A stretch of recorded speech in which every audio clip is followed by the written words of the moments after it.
വിശ്വാസികളോ അവിശ്വാസികളോ എന്നുള്ള ആ വിഷയത്തിലേക്കൊന്നും ഞാൻ പോകുന്നില്ല. എല്ലാവരും വീട്ടിൽ പൂജാമുറി വേണമെന്ന് ആഗ്രഹമുള്ള ആൾക്കാരാണ്. അപ്പോൾ ഇവിടുത്തെ ഒരു പ്രശ്നം എന്ന് പറയുന്നത്, ഇപ്പം ചിലർ പറയുന്നു മുറിയായിട്ട് വേണ്ട ഒരു യൂണിറ്റ് ഇങ്ങനെ വാളിൽ വെച്ചാൽ പോരെ എന്ന് ചോദിക്കും. പക്ഷേ യൂണിറ്റ് നിങ്ങൾ വാളിൽ വയ്ക്കുന്നത് ഓക്കെ, പക്ഷേ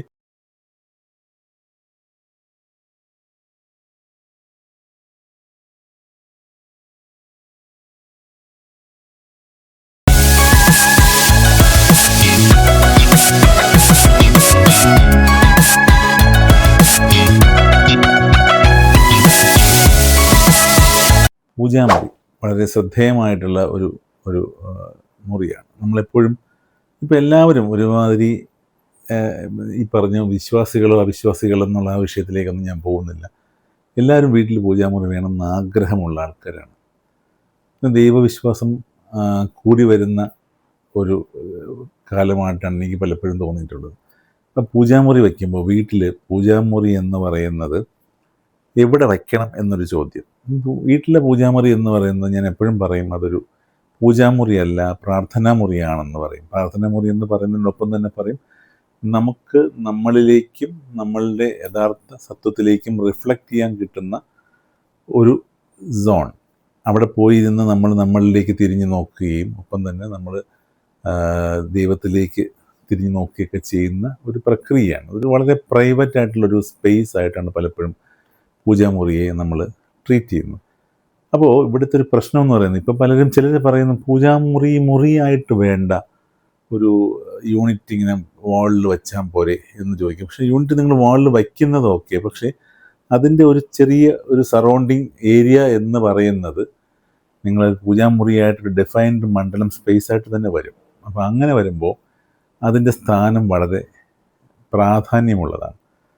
ഈശാനം ദേവതാസ്ഥാനം എന്ന് പറയുന്നത് കൊണ്ട് തന്നെ ഈശാനം തന്നെയാണ് ഏറ്റവും നല്ല പൊസിഷൻ. പൂജാമുറിയിൽ നമ്മൾ ദൈവങ്ങളുടെ പടങ്ങളും വിഗ്രഹങ്ങളും ഒക്കെ വയ്ക്കാൻ, വിഗ്രഹങ്ങൾ വയ്ക്കണോ വേണ്ടയോ എന്നൊക്കെ ഉള്ള ചോദ്യങ്ങളും നമ്മൾ ഇതിനകത്ത് അഡ്രസ്സ് ചെയ്യുന്നില്ല. ബട്ട് സ്റ്റിൽ നമുക്ക് അത്തരം കാര്യങ്ങളിലേക്ക് പോകുമ്പോൾ ഏറ്റവും നല്ല സോണെന്ന് പറയുന്നത് നോർത്ത് ഈസ്റ്റ് തന്നെയാണെന്നുള്ളതാണ്. അതായത് വടക്ക് കിഴക്ക് ഭാഗം തന്നെയാണ് ഏറ്റവും നല്ല പൂജാമുറിയുടെ ഏരിയ.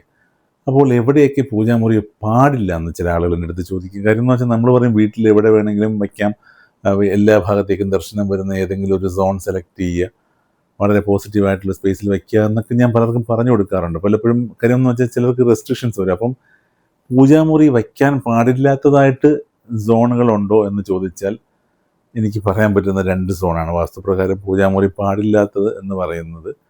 ഒന്ന് സൗത്ത് ഈസ്റ്റ് അഗ്നികോൺ ഭാഗവും 2 കന്നിമൂല ഭാഗവുമാണ്. അപ്പോൾ അതൊരു വിവാദമായിട്ട് പലരും പറയും. കന്നിമൂലയിൽ പൂജാമുറി പാടില്ലേ? നിങ്ങൾ കന്നിമൂല ഏറ്റവും ശുദ്ധമായിട്ടുള്ള ഏറ്റവും ഇതായിട്ടുള്ള പൊസിഷനാണെങ്കിൽ അവിടെ എന്തുകൊണ്ട് പൂജാമുറി പാടില്ല? പിന്നെ പൂജാമുറിയുടെ കോൺസെപ്റ്റിൽ ദൈവം എന്ന് പറയുന്ന നമ്മുടെ ഒരു ആംഗിളിൽ ദൈവത്തിനെ നമ്മൾ ഒരുപാട് പേരെ ഒരുമിച്ച് വച്ച് ആരാധിക്കുന്ന ഒരു സ്ഥലം എന്ന നിലയിൽ കന്നിമൂലയിൽ പൂജാമുറി അത്ര നല്ലതല്ല എന്ന് തന്നെ പറയേണ്ടി വരും. പൂജാമുറിക്ക് വേണ്ടി നമ്മൾ സെലക്ട് ചെയ്യേണ്ടത് എപ്പോഴും ഈശാനം തന്നെയാണെന്ന് ഞാൻ പറയുന്നത് അതുകൊണ്ടാണ്.